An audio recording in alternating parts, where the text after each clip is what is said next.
Oh, we're live. Oh, shoot. I just realized we're live. I didn't realize. Hi, everybody. My name is Shu. I work on OpusClip.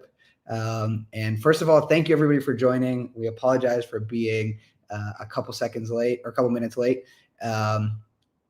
Please welcome my amazing guests. We have Nick Nimmin and Jon joining us, who I'm sure you all know, and we have a really exciting topic for you today. We're talking about the new AI model that OpusClip released, ClipAnything, and sort of what capabilities it has and what it can do for your channels and the growth of your channels as well. I think the two guests with us, the two amazing celebrities joining us, need no introduction. We have Nick and Jon, but I will actually hand it off to them anyway so that they can say hi to everybody and then kick us off. Go ahead, Nick. What is going on? I'm super excited to see everybody here today. I know that everybody is, excited to see the changes that have come from OpusClip, and you're excited to see what's actually possible now with OpusClip. I know we're super excited to share all that with you. Jon and Shu have put together a really awesome presentation that really breaks down all the different use cases that you can use this for, because a lot of things have changed when it comes to OpusClip. So if you've used it in the past, you are going to quickly find out that it is much more advanced now and it can do a lot more now. So we're super excited to show it to you. Jon? Yeah, I'm so excited to be with you guys here today. I think there's so many new updates and ways that I've been able to use Opus, been able to iterate this product with the team to make it even better for creators. And I think we're just excited to go through it with you, answer your questions, and make sure that this tool and the way that you guys are using it is going to really help your creator journey in a way that can accelerate it and move even faster than a lot of your peers, hopefully. Awesome. Yeah, we can jump right in. So throughout this session, please drop your comments or questions in the chat. I think for the first bit, we have a little bit to get through, and then we will have plenty of time to answer questions. But don't hesitate to ask questions at all. We'll definitely get to it.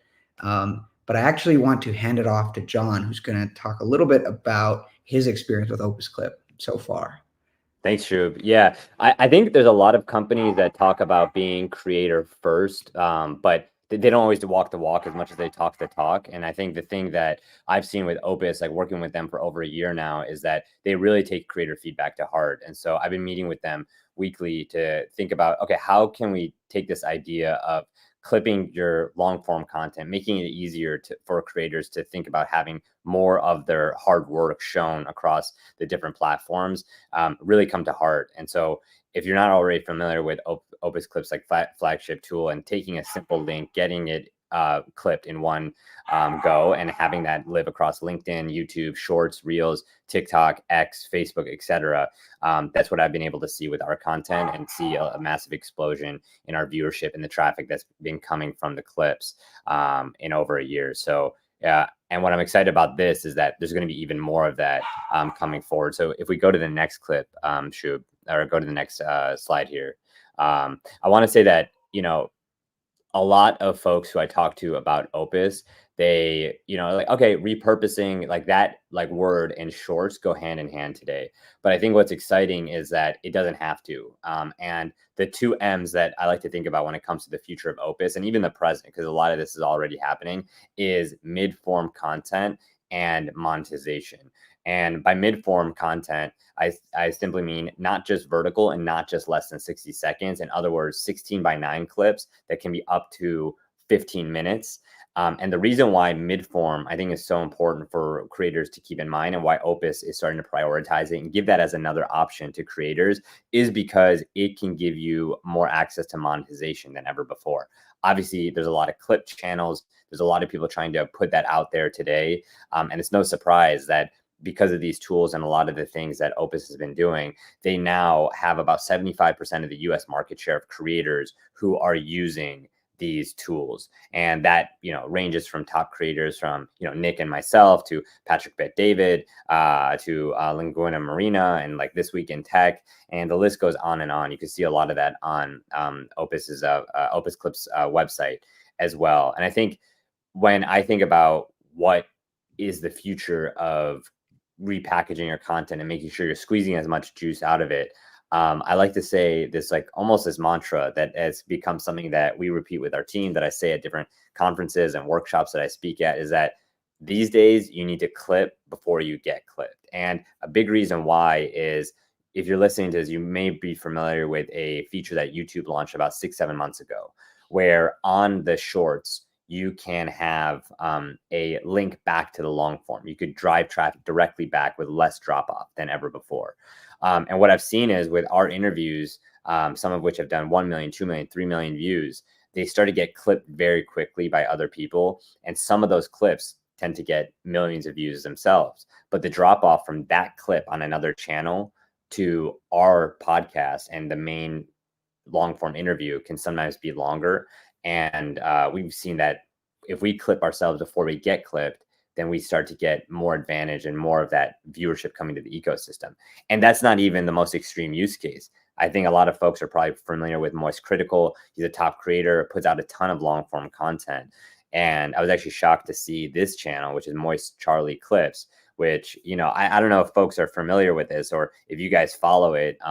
Yeah, but I'm curious, maybe in the comments, give me a thought as to if you think Charlie actually owns this channel or if this is a third party.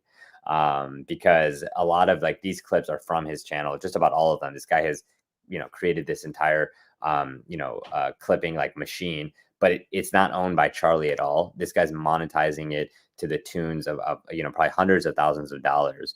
And if, you know, exactly like made man K Dub, which you win already, and Ben Womberg said third party. You guys are absolutely right.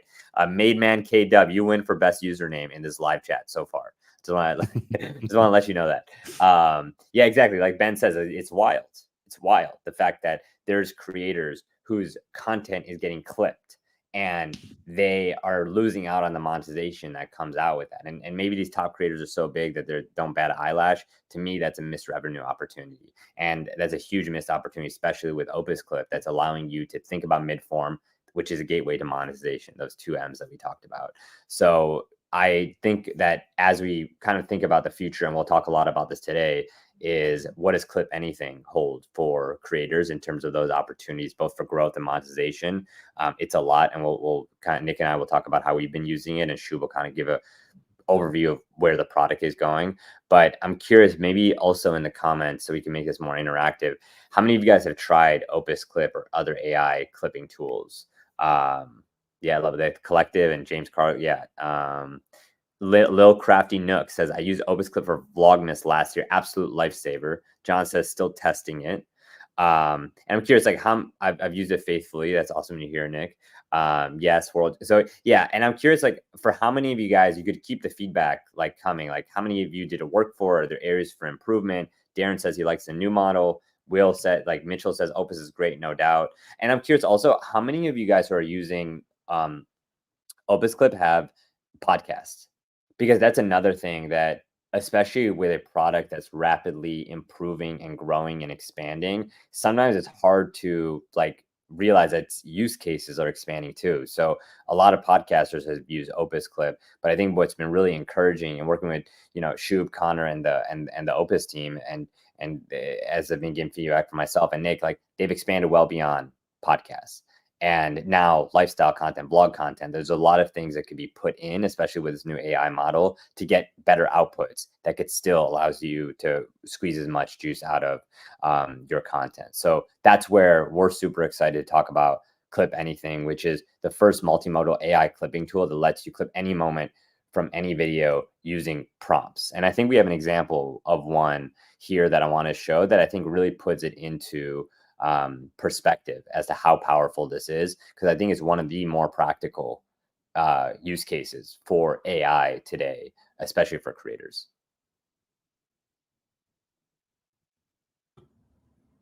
And Shu, I don't know if we have the GIF from before, but just to give a little bit more context, like, you know, lifestyle, podcast, travel, explainer, DIY, like any piece of content, like run it through. And especially if it's been a minute since you guys have used Opus, trying out this new tool, I guarantee, especially, Shub and Nick will talk about this as well. Like there's no downside right now with how like accessible it is and the fact that it's free. Like most companies don't do this. And I think it really speaks to putting, again, creators first and giving you guys something that can really help your channel grow. Yeah, and another thing too, while they're getting the clips sorted, is previously when you would put in, like, let's say like a gaming clip, like it would give you some things back, and maybe you could use those things. But one of the amazing features of ClipAnything, and really the whole core of what it actually is doing, is you can tell it exactly, right? Because we use like prompts and things like that, and you may or may not be prompting and using AI tools right now in that regard. But basically all you have to do is just tell it and say, in this particular video, this is what I'm looking for. So some examples that we're going to show you later is, like if somebody is, like they're vlogging something and they happen to be in a parking lot, just as an example, then you can say, show me the parts that are, or clip the parts that of me in the parking lot.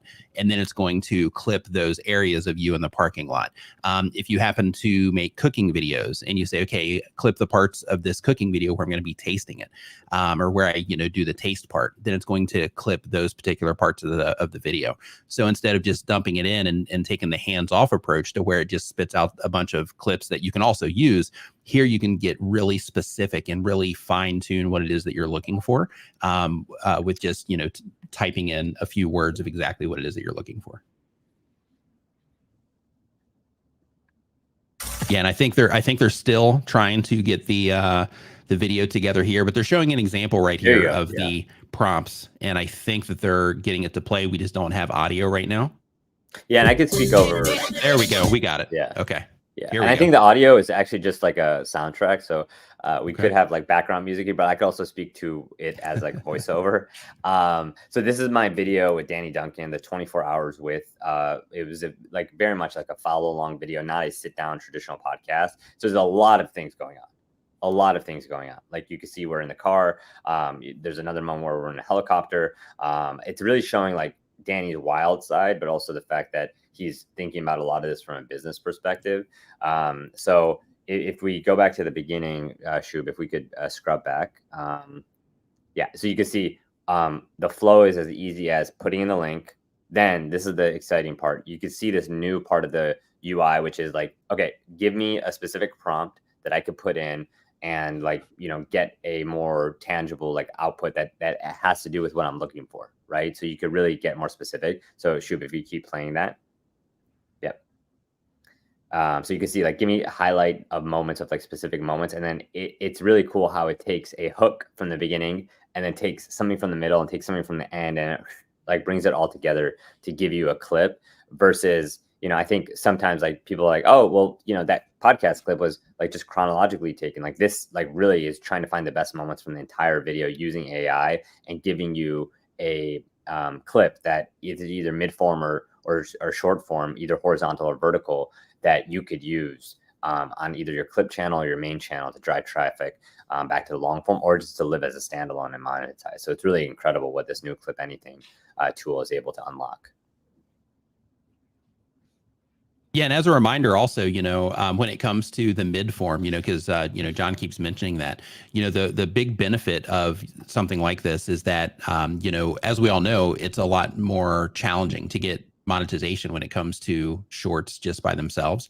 So when it comes to the mid form content, if you supplement that, then you can get monetized easier by having people enjoy your content that is regular 16:9 ratio, that is a longer video. You get to collect more watch time on that. So as long as the content that that you're making is good on the clip side, once it's clipped and put together like that, then you can create all these compilations from live streams that you do, from podcasts that you do, from things like that, to where you do break down these individual moments and you create unique offerings of content to your viewers to help you grow your channel and of course help you get monetized or make more money on the longer form videos.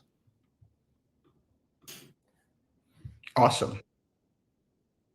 Let's jump into what this actually looks like. So I think for the next little bit, I wanted to show you a little bit of how the actual product works, and then jump into like what you can prompt and what the best practices are for prompting as well.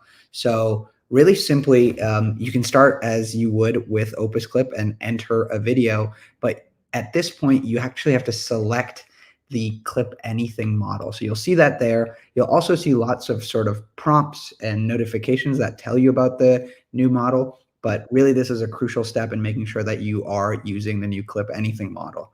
And it will give you the ability to select your genre as well. So this is where we expand really past the existing content and into this multimodal understanding. So you pick the genre that you're looking for specifically. So it could be a travel or food review.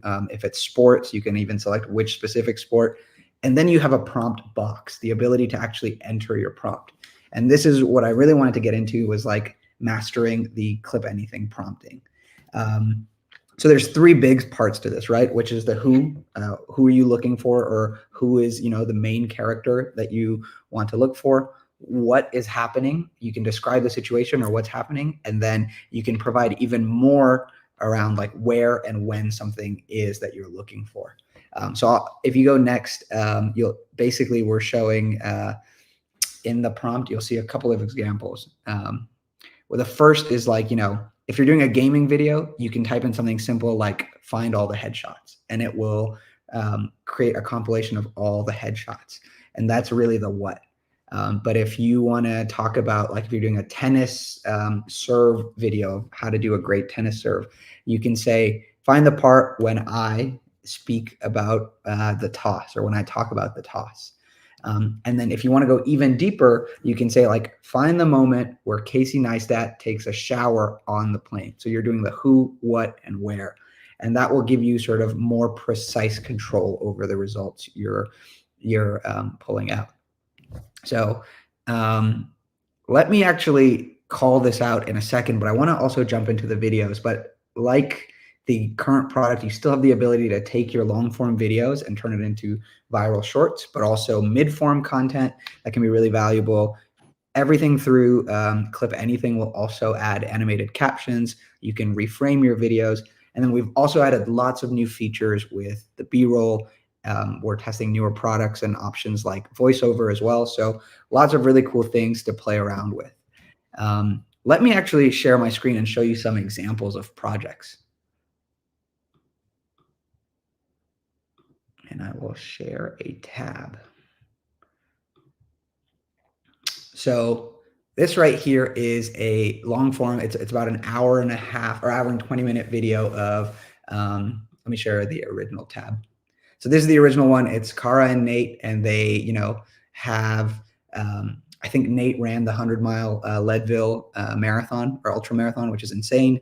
And then from there, there's a really interesting story where they talk about Rick's near-death experience. And so just by prompting that, I was able to pull out the scene, and I will play it for you. It's about 3 minutes long, but I'll play the first bit. Woke up in a hospital in Windsor, Canada. The doctors initially thought I had severed just a small nerve, and they fixed it up and sent me on my way, sent me home back to college in Ohio. And then probably 3 weeks later, this small nick was the size of a football and it was throbbing. And so my mom came around to check on me. And so again, like the current product, you'll see the transcript and things like that. So you can even select transcript only.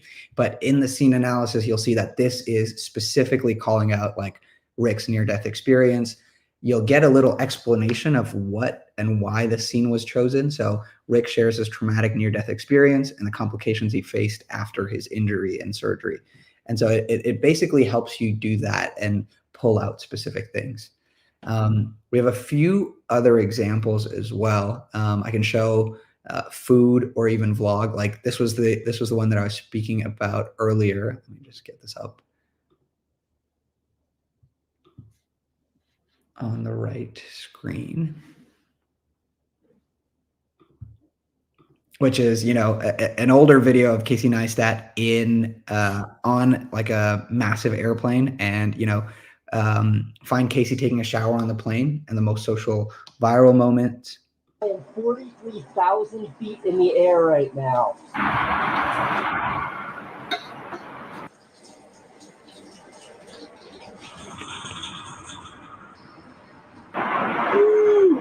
Do I feel fresh and clean? Thus concludes my airplane shower spot. I am 43. Which is just a great way for you to pull out specific moments as well. Continuing forward, We also have, you can go into things like gaming, and let me share this, where, this is an hour long stream. And from there, we were able to pull out specific sort of moments and even just best moments. So this is somebody who hasn't even prompted anything with ClipAnything, but you can still pull out. Okay, we got to throw his body out the window before this woman sees us. Okay, she's right there. Oh, God, we're literally just holding his body right here. Okay, don't see it, don't see it, don't see it, don't see it, don't see it. But you'll see that we're describing sort of the tense and comedic scenario. So the scene is explained. And even if you don't want to read and go through the entire clip, you can sort of see why this section was chosen as well. And it was one of the best moments from there. Continuing forward, maybe I should show Nick or John, is there a category or like a genre you think that would be helpful? Do you still have that headshot clip that you were showing at Vid Summit? I love that one. Do you still have that laying around by any chance? Let me find it. Give me 1 second. Okay. Yeah, this particular one, the reason I was impressed by this one is because, when it comes to just how good this system is at analyzing, all the things that are taking place in the video, being able out of an entire gameplay to isolate it down to just the headshots is a pretty incredible feat in my opinion.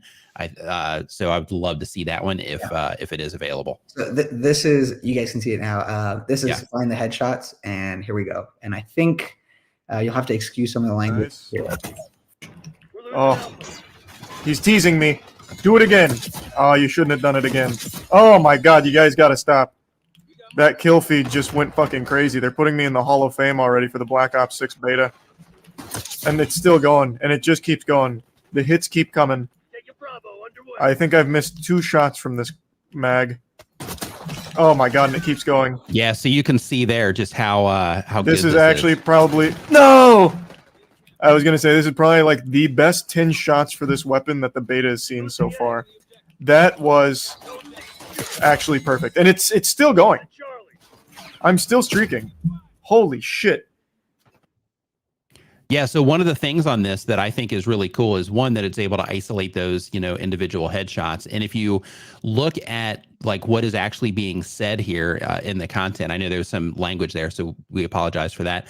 But in terms of the the footage that it's actually collecting there's no mention in here of them saying, headshots or anything like that. Like, it's able to just identify those very specific parts of the game. So if you're a gamer, or really if you make anything, it's that good at analyzing and being able to find whatever it is that you're looking for in your clips.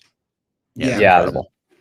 I was also going to add, like, Shub, could you add more context to how like ClipAnything is doing this? Because like Nick said, like, it's not just like gaming and let's identify the headshots. It's like if we're watching soccer or sports, it's like identify the best goals or the best penalty kicks. Like how for folks who are wondering, wait, how in the world is this applying to my content, regardless of the prompt? Like, what's going on behind the scenes to make that content better? Yeah, this is a great question. So one of the biggest differences is that it's a fundamentally different model. We're not looking at just the audio, but also looking at the sound. So like if there's audience excitement, if there's cheering and things like that, and then every shot or frame is also analyzed to understand exactly what's happening. And the model builds an understanding across the entire video of everything that's happening, and then is able to pull out specific clips as well. So here's one, right? This is quite a long video of the Azerbaijan Grand Prix. And then the prompt is really simple. Find the most heart racing moments. And really quick, before he hits the button on this, I do want to just let everybody here know that you can actually try this out for free right now. It doesn't charge you any credits. So if you have an OpusClip account, just so you know, like, you can actually go in there and you can start experimenting with this with your content right now. So I just wanted to let you know that, just in case we didn't say it earlier in the stream today. Yeah, 100%. Let me call that out. So really, you have to just drop in a link in here, and then it'll and select ClipAnything as the model at the very top. Drop in your link, and you'll be testing it out. So let me go back to this video, and I'll play it for you really quickly as well. kicking up the dust in the late evening sun. Who will be second going into turn number 1? Perez is powering through. Perez has got them laid on the brakes. Leclerc refuses to give it up. And can Carlos Sainz fight by? Yes! Wow, what a move! It was nearly second for Perez, but it's Carlos Sainz who gets by.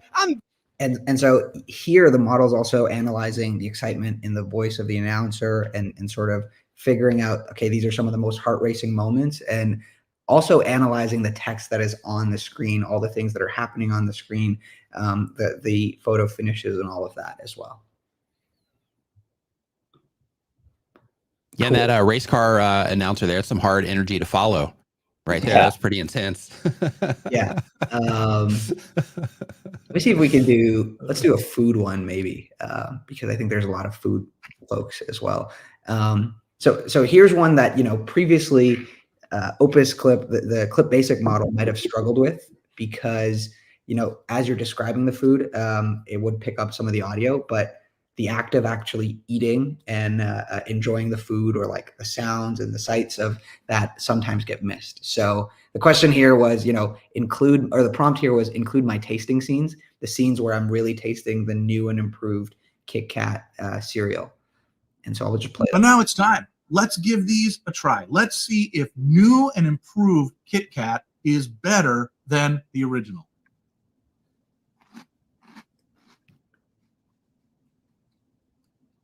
Oh, it's night and day. The milk chocolate in this one is phenomenal. And so, like, one of the magical moments here is this reaction, right? Where he is, oh, it's night and day. And there's no real audio, but that facial expression, that piece is one that really needs to get captured and be highlighted in this. And so those are some of the changes that the new ClipAnything model can highlight as well. Let's see, any other clips, John or Nick? Otherwise we can jump into some questions. We're about 30 minutes in, so I want to leave lots of time for other parts of this as well. Yeah, so you showed a vlog from Casey Neistat. You showed some gaming content, some food, content.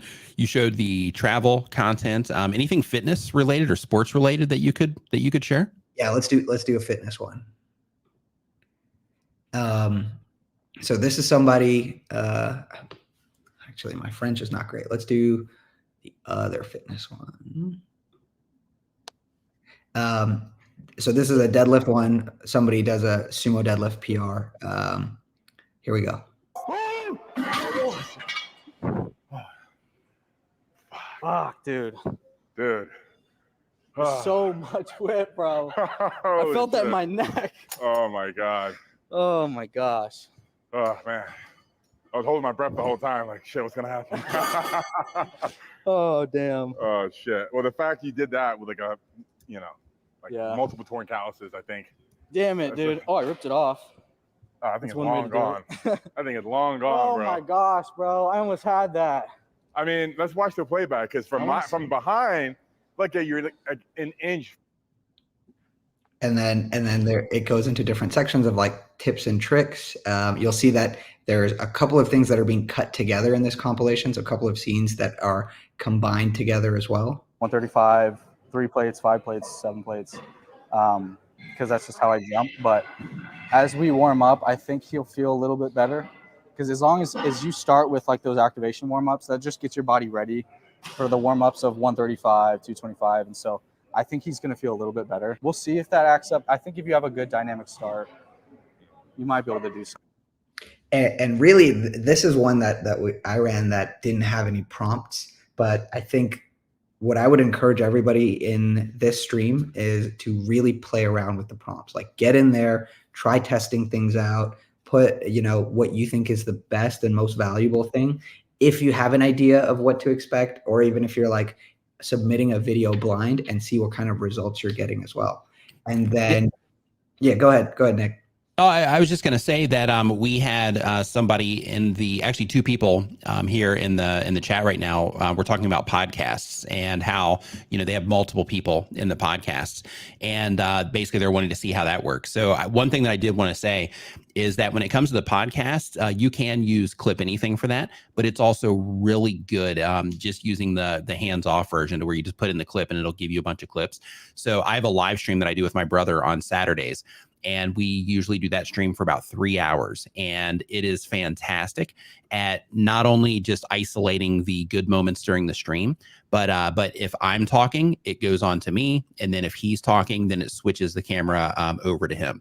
Or it finds that part. So basically, like if we're doing like a wide shot, for example, because we have multiple cameras. So if we're doing a wide shot, then what'll happen is if I'm on this side, he's on the other side. And if I'm talking, it'll show just me in the frame. And then if he's talking, then it'll move over and show him in the frame. So it's really good at being able to figure out who's talking and then show that particular person, being able to show that particular person on screen. I actually want to call out. Sorry, go ahead. No, I was just going to build on that point and just say, because I see Laurel's comment here, like you can also manually adjust by double clicking the frame. And I think a lot of times, like there's still adjustments that you may want to make on the clip. And one thing that we found super helpful is that you can export what you get in Opus to make those final adjustments, like with your own editors, to kind of make that 1 or 2%, like, hey, I want to like kind of trim this, trim that. And that's like a feature that has been a game changer for us. And then also, if you're thinking like, okay, you may have a podcast like Nick mentioned with his brother where it's like just 2 people, but sometimes like we're starting to interview like multiple people, or we did an interview with Dude Perfect that was 5 people, and the like OpusClip has become really good at like identifying multiple faces or giving like different screen sizes, or like kind of like giving more of the frame so that you can have enough context for somebody to understand what's going on in the clip, even if there's multiple people. So if you're a podcaster, there's a lot more there than there was before. So just wanted to share that as well. And John, do you mind if I ask real quick about your actual workflow with that? So just to unpack the first part of what you mentioned about downloading the clips. So what you basically do there with your team, just to make sure that that I'm understanding correctly and everybody that's watching. So what you do is you have OpusClip find all of the best parts, and then you download it into Premiere, I'm guessing. And then inside of Premiere, then they just fine tune everything and add, little logos or maybe some additional things there, just kind of tighten things up, along those lines. Is that kind of what happens? Could you kind of unpack that? Exactly. Probably one of the most concrete examples that I could share here is like we'll export it, and then I'm a big believer in like call to action. So we'll put something at the end of it that would be hard to generate with even as good of a tool as Opus that says like subscribe for full interview. And then we also will add like a thing that says like made with Opus clip. So like that's an example of something. Or if it's like, oh, there's like a moment where I kind of want it to be like lingering on me where I'm like emoting while they're talking, which is rare because we usually want to keep the camera on somebody who's talking, or there's like a split screen where if I'm opening with a question, but we have a huge guest on, I want to still show that they're on the other side. Like I'll have like a split screen, like edited just to the front. So these are like very minor changes that I think like most podcasts may not need, but if you want to make those adjustments, you now have that flexibility where like about a year ago or so, like that wasn't an option. But I think it's another example of like Opus listening to creators and being like, hey, this is something that's helpful and wanted. Let's ship it. And they move pretty quickly on that. Yeah, I think that's great, having that granular control. And especially, and especially on the speed side too, saying, okay, let's just dump this into OpusClip, let OpusClip figure out all the, highlights essentially, so that you don't have to pay an editor to go through and sit there, minute by minute trying to find those good parts. Yeah, that's fantastic. Yeah. And so like what's really happening in the back end is that each frame or each scene is getting tagged. And then these prompts, whatever you're prompting, can really help pull those things together and bring that together. And I think what Nick and John have been talking about, there have been some pretty big improvements. So I'd love to show you some of what you can do. So what John was talking about, the exporting to XML, this is a button right here on the results page where you will get the entire project file, actually a folder that includes all the visual assets, the animated captions layer, the XML file that actually puts the project together, and then you have the ability to just open that zip file, open that project file, and then make edits in there. I want to show a couple of things that I think could be really powerful here. So the first is, I know somebody asked a question about censorship. So one quick thing you can do is you can look for a word like this, and make your edit and correct all occurrences of it. And so now we've sort of changed the. I guess we don't even have captions on this video. So if I turned it on, sorry. Fuck, dude. Dude.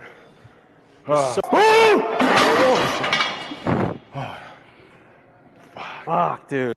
So you can really easily make these changes as well within the text.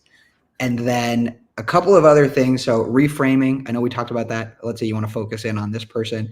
You simply have to double click on the video and select the person in that scene. And it makes it really easy to focus on this person. So much whip, bro. I felt that in my neck. We recently added the ability to move the captions around anywhere you'd like, and you'll now see safe zones as well. But the really exciting things are things like text overlays. So I know we kind of talked about this, but let's say at the beginning, I wanted to add a little section that says like, my new PR deadlift. And that could be something that you can extend for a specific amount of time or duration. You can have it for a second or a few seconds. And then, John, exactly what you said about uploading and adding like a start or end card, a call to action. We're just getting ready, and this is really a teaser, but we're getting ready to launch something like this as well, where you can upload an image or a video and have that sort of come in and be visible as well. So let me see if I can find something here. That's awesome. Yeah. Yeah, we also had, I think that answers a good question with who had it earlier. So I just pulled up a picture that I took at Vid Summit, but I can insert it as an intro or an outro, and basically you'll be able to build out your asset library. Fuck yeah. Hell yeah. Still 1,000 pounds, bro. Absolutely is, dude. And then show whatever that is. So this is irrelevant because it's just a picture of a slide or something. But the idea is that you can easily create whatever visuals you'd like and drop them in at the start or the end as like a call to action. And it can also be a video. Yeah. I'm just going through and making sure we answer every question. Justin Butcher said, like, how about a podcast with multiple camera angles, multiple subjects on camera? I think we answered that one. I guess we have one on screen here. The comm center. Is there a function to regenerate the title or description? So yes, the answer to that question is yes. Let me go back, and you can really easily do that. So let's say this is your result, and it says deadlifting dreams. Will I lock it out next time? You have a button here that says retitle, and when you click that, it actually lets you set your tone. So if you want something that's interesting or catchy, serious, if you want to prompt your viewers with a question, you simply have to click that, and it will regenerate the title. I realized it was already a question, but this was, can deadlifts transform your strength training journey? Or you can make it something a little bit more catchy as well. Another good question coming in, unless there's more on that side, Shub. No, that's all. Sorry. That's all to that. Yeah. SK asks, can you show the B-roll tool? My podcast is talking head without exciting visuals like these examples. And actually, that's another thing that Opus has been working on. Yep, we got it on screen, the question. Do you want to show the B-roll tool in action as well, Shub? Yeah, let's do that. Let me pull up an example here and share my screen again. Yeah, and while he's pulling that up, one more thing that I just want to remind everybody of, just in case you are not an OpusClip user yet, because in addition to ClipAnything, there's also a bunch of features on the back end that'll help you with your workflow, kind of like we were talking about with the Adobe Premiere thing. If you choose to use that option, OpusClip also has where you can schedule your content directly from inside of OpusClip as well. So let's say that you make a bunch of clips or mid-form content, then in that case, you can just go ahead and schedule it right inside of OpusClip to where you don't have to log into all the different platforms and all that to keep your content going out on a regular basis, which is another helpful way to support creators on the workflow side. Awesome. So I'm sharing my screen. Connor, do you mind adding it? Yeah, perfect. So we have an interview from Hot Ones, and I'll just play it for you. But the B-roll feature is accessible directly in the timeline, and you actually have two options where you can generate stock B-roll, or since I've already generated it, I'll just regenerate it. You actually have the ability here to add it as a AI generated B-roll as well. And then let me discard my changes and I'll play it for you to see what it can generate. So there's been so much building anticipation for your performance in Madam Web, especially so since the first images of you in the Spider-Woman suit leaked to the internet in November. Yes, I was in Boston already. We filmed in Boston, and we had like this really cool scan done of our body so they could get like a full 3D measurement of us. And they showed us sketches. And I was like, oh my God, that's so cool, because it had like full 3D sketches of our faces.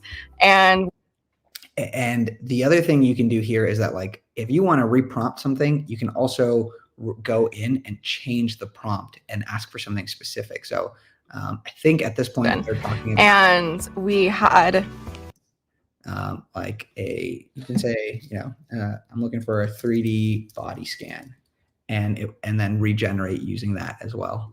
But you can do that really quickly, or you can remove it and then generate new B-roll as well.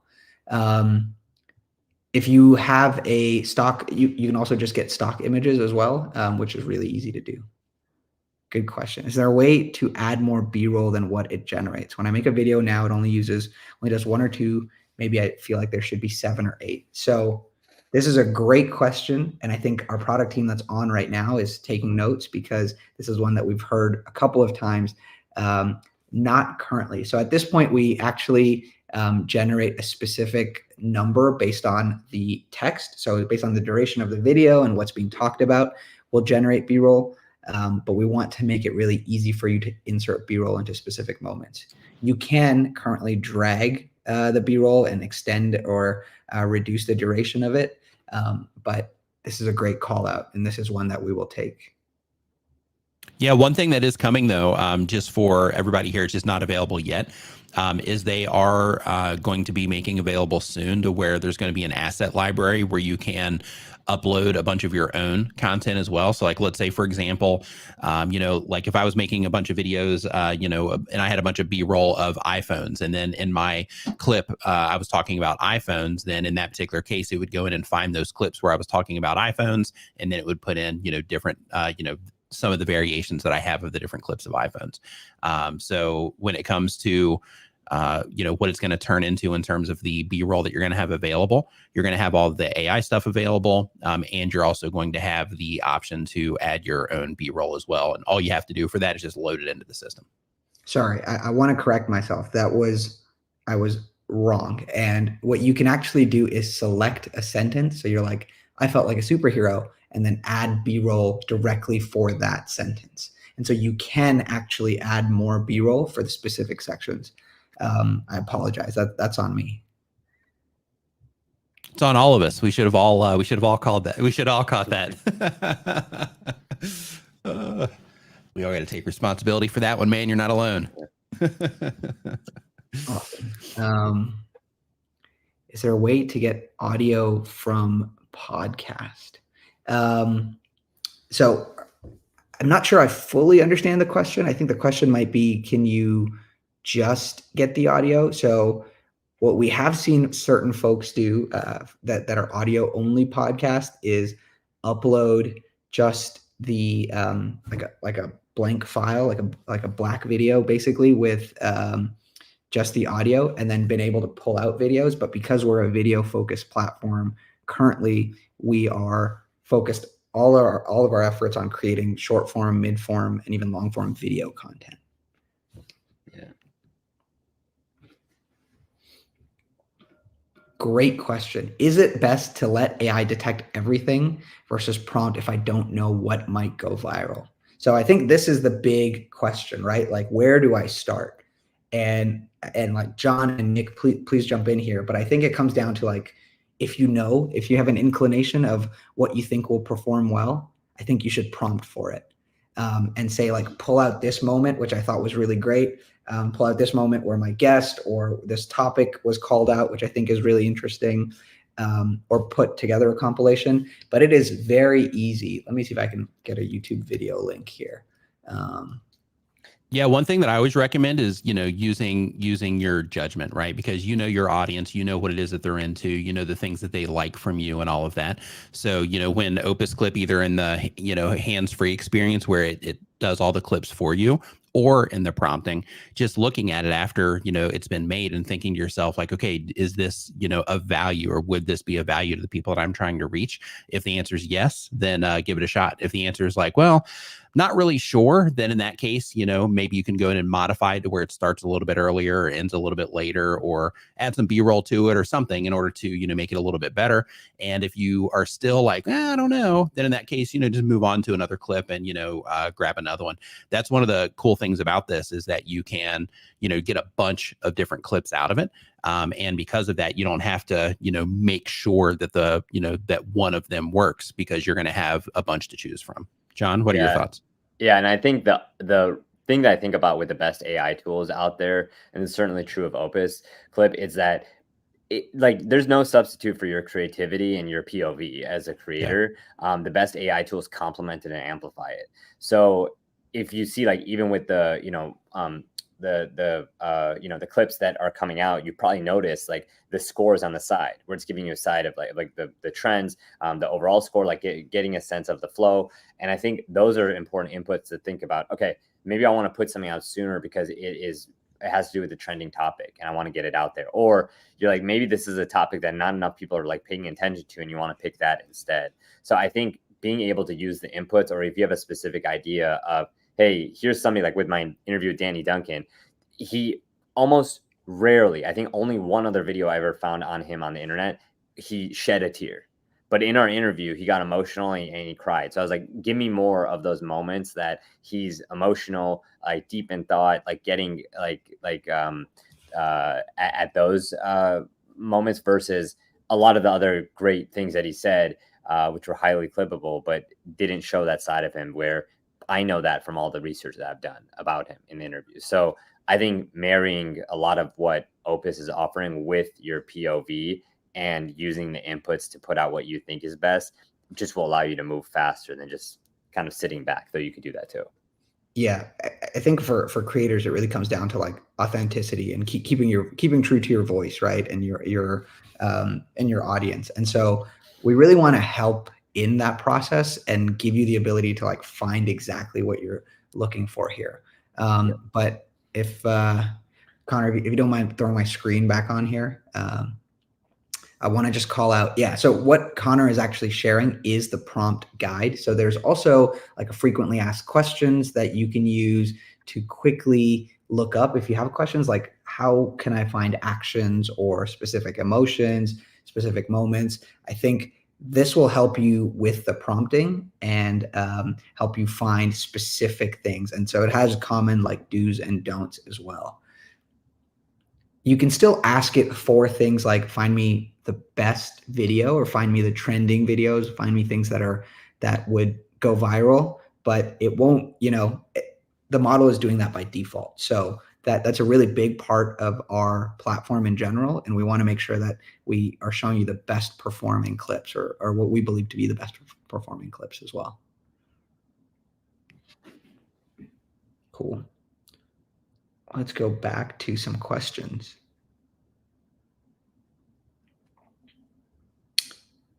There's a question on how many clips it spits out. So it really depends on two things. The first is the duration of your video. Sorry, I'm back in here, but the first is the duration of your video, and the second part is the prompt itself. So if you're prompting for something very specific, find me this exact moment, you might see a smaller list of results. So you might see maybe 3 to 5 clips, even from an 1.5 hour long video, because you're like, find me the moment where I told this joke, or find me the moment where we showed this product, or when I tasted this food. And so when it's doing that, you'll see more tighter and more specific results.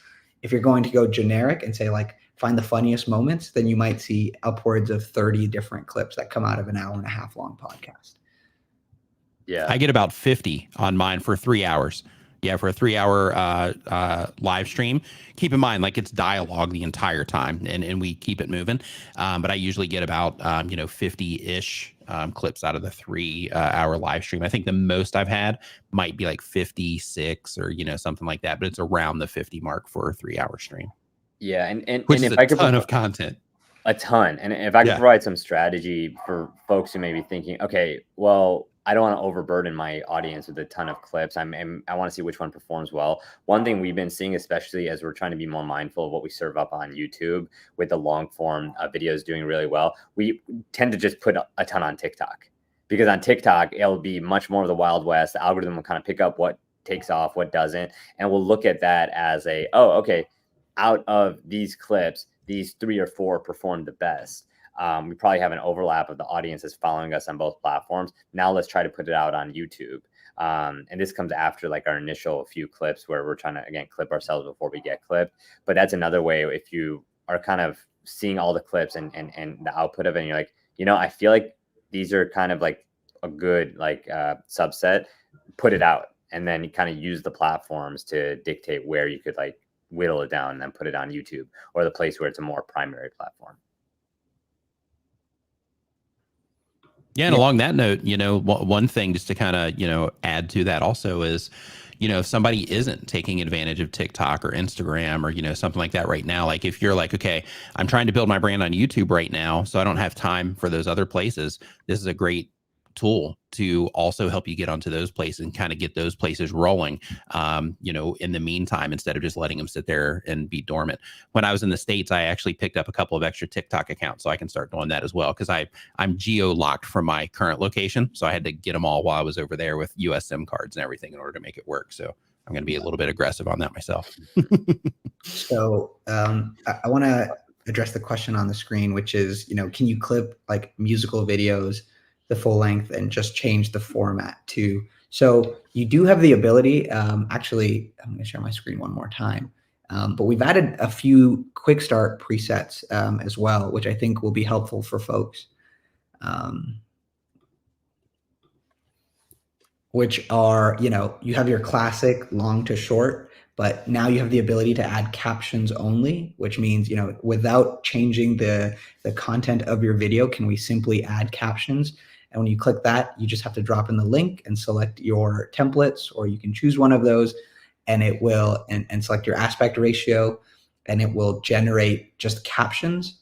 And then the other quick start guide is to reframe. So without adding captions, if you just want to go from landscape to vertical, you can do that by selecting your aspect ratio, which is, oh, sorry, my screen's not on the screen. Sorry, Connor, can you put my, yeah, sorry. Okay, so on the new homepage, you will see some quick start options right here, which will allow you to, add captions only. So you just drop in a YouTube link and select which templates you want to use. You can use some of the preset ones as well, and select your aspect ratio if you'd like. Similarly, you can just reframe. So if you don't want to add captions, you don't want to do anything else, you don't want to change the duration of the video, but just go from, let's say, landscape to vertical, you just select your new aspect ratio to 9:16, or let's say you're building something for a Facebook post or a LinkedIn post. You can select your aspect ratio, select which layouts you want to apply, and then hit reframe. And so this will be really, really easy for you to go from like wide to vertical, or even the opposite way. Will we see Twitch? And yeah, sorry, one big call out is that Quick Start is starting to roll out. So you may not see it on your screen just yet, but this is one of those early features that we're teasing today as well. Question from Nick Moses. Will we see Twitch integration soon? Adding Twitch social into the Opus scheduler. So great call out. Let me go to the calendar in the scheduler now. But if we had, let me take a clip here that we were talking about. You right now have the ability to connect your social media platforms. So you can add multiple accounts here. Twitch is something that we are working on. I think this is one that we get asked for quite a bit. And I guess the question is, what kind of content do you want to be posting on there? But that's something that we want to work on and make it really easy for you to do.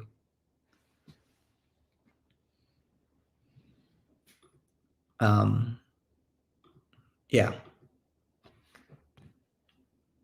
When will beta testing for X be over? Currently, through posting through OpusClip, it only lets you post 3 times on X. Any updates can you advise? So this is something that we are also currently working on to move out of the beta phase. We want to make sure that posting to X is reliable and consistent over time. And so this is something that we're looking to clean up over the next few weeks as well. The scheduler is a really big part of our roadmap. We know it's super valuable for creators such as yourself. So this is one where this feedback is really, really helpful. Why can't we edit or add our own title manually? Great question. You can, the real answer is like, we're working on it. This is a big part of what we're doing.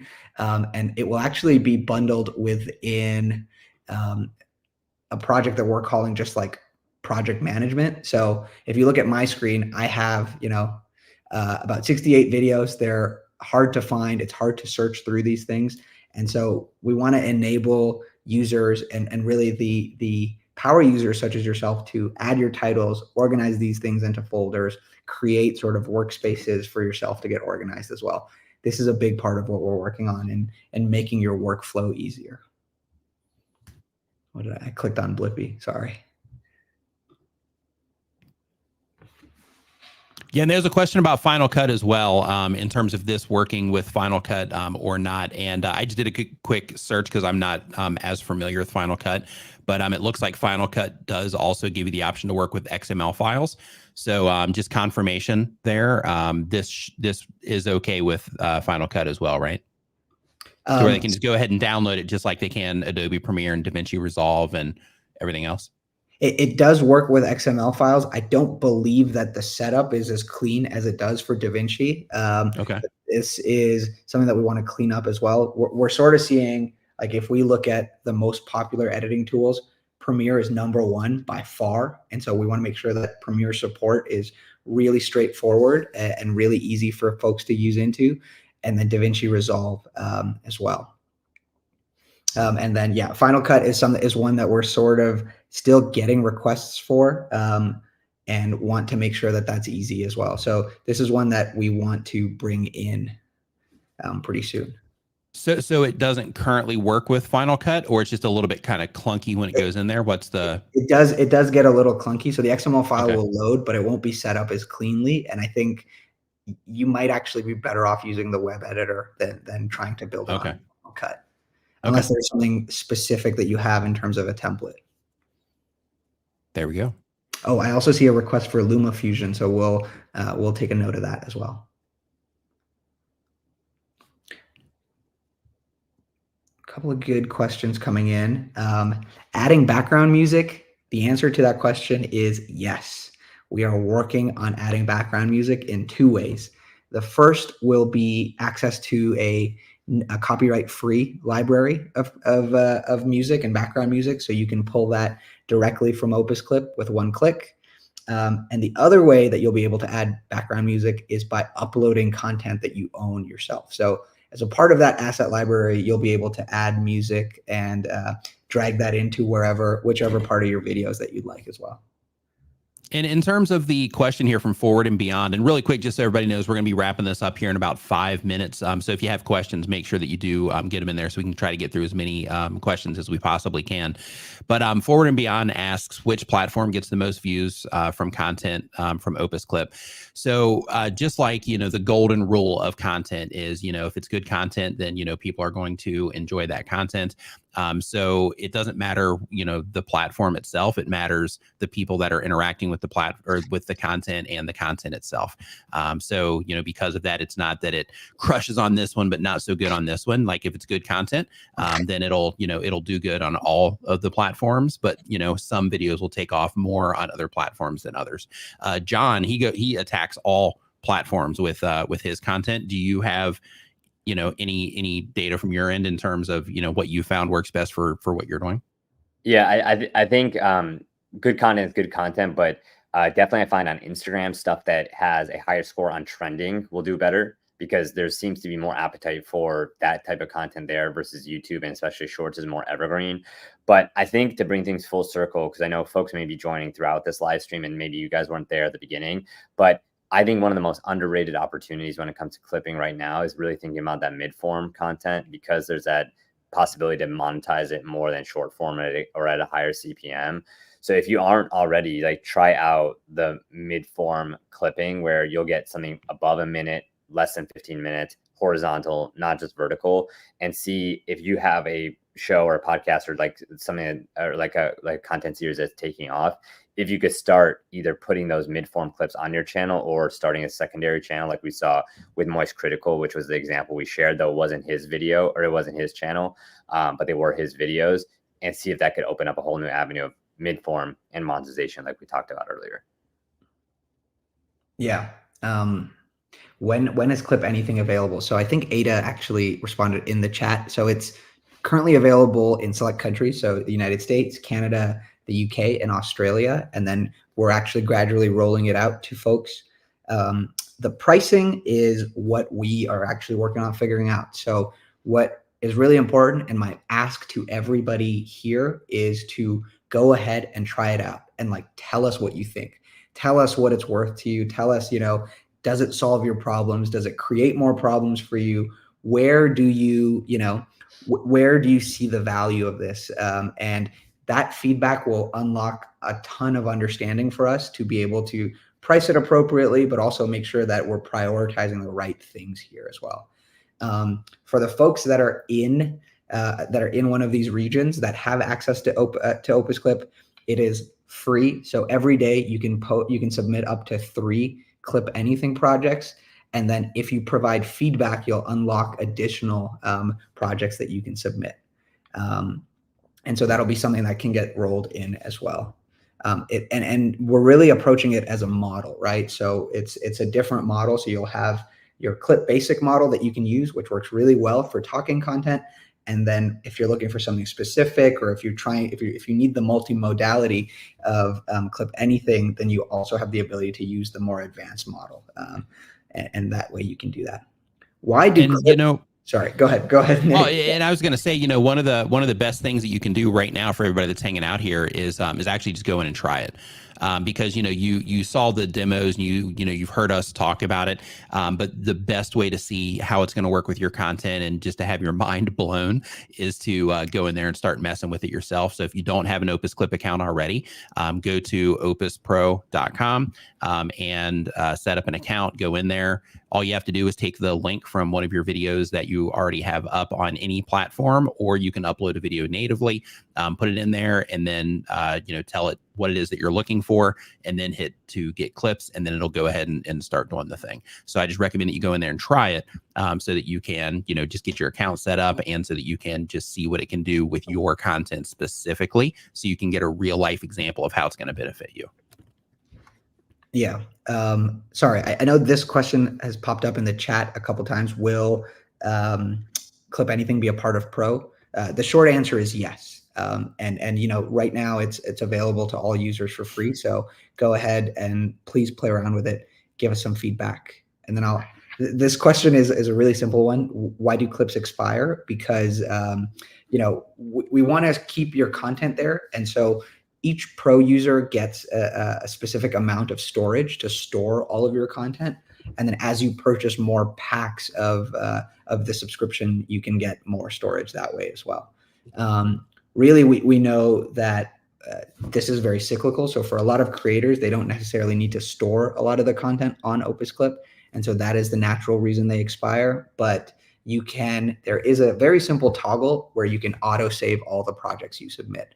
And so once you toggle that on going forward, it will save every project you post.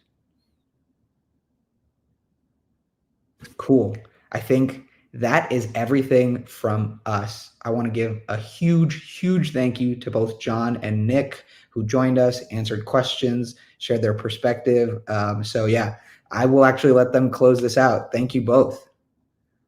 Thank you, Shub. And yeah, it's again, I think going back to it, even in this chat, like Shub and you don't see the entire team like that's been working so hard on the Opus side, like behind the scenes, like they're listening to your feedback. So any other thoughts you guys have in the comments, any other like last minute questions, let us know. But it's truly been awesome, both using the tool and then working with the team behind it and seeing how quickly you iterate and ship things and listen to creators and just to have this community. I saw another question earlier about, is there a Discord? Is there like a community? And if we could put the link maybe in the comments before we head out too, I think that's a great way to keep in touch. And I know this chat after this kind of goes with the live stream, but that's where we could continue the conversation. And there we go. There's a link. And if I could ever be helpful, don't hesitate to reach out to myself or Nick. I'm sure it's the same case with you, given how helpful you've been with your platform to creators. And so, yeah, it looks like Ben just joined the Discord, and we're getting a lot of love here in the comments. So thank you guys. And Nick, always a pleasure co-hosting with you. And Shoop, thanks for setting all of this up along with Connor. Yeah, likewise, John. And, you know, for the OpusClip team, thanks for what it is that you do. And one thing that I, you know, want to highlight as well is, you know, when it comes to, you know, I like tomorrow actually is my 10-year anniversary on YouTube. Over that time, I've been working with a lot of, you know, creator companies and things like that. And there's very few that, you know, actually keep creators in mind when they're making stuff. Like a lot of companies, they will just make stuff based on like, okay, what's going to drive the most revenue and all that. But like OpusClip is one of those companies that is like, okay, what do creators need? Let's build that. And then of course, you know, they'll monetize it on the back end. So when it comes to, you know, being a creator focused company, OpusClip definitely gets that, you know, endorsement or seal of approval in terms of, you know, them keeping you in mind when they're developing the features instead of just throwing a bunch of stuff at you. So I just want to just take a moment to appreciate them for, you know, for being one of the few out there that are taking that particular approach, because creators need that support. So thanks to, you know, the Opus team for that. Yeah, thank you everybody for joining. Congratulations, Nick, on 10 years. That is so huge. Thank you. Yeah, I'm pretty pumped. And thanks everybody for joining. We really appreciate it. And thanks for all the engagement. This is really great. Amazing. Thanks, guys.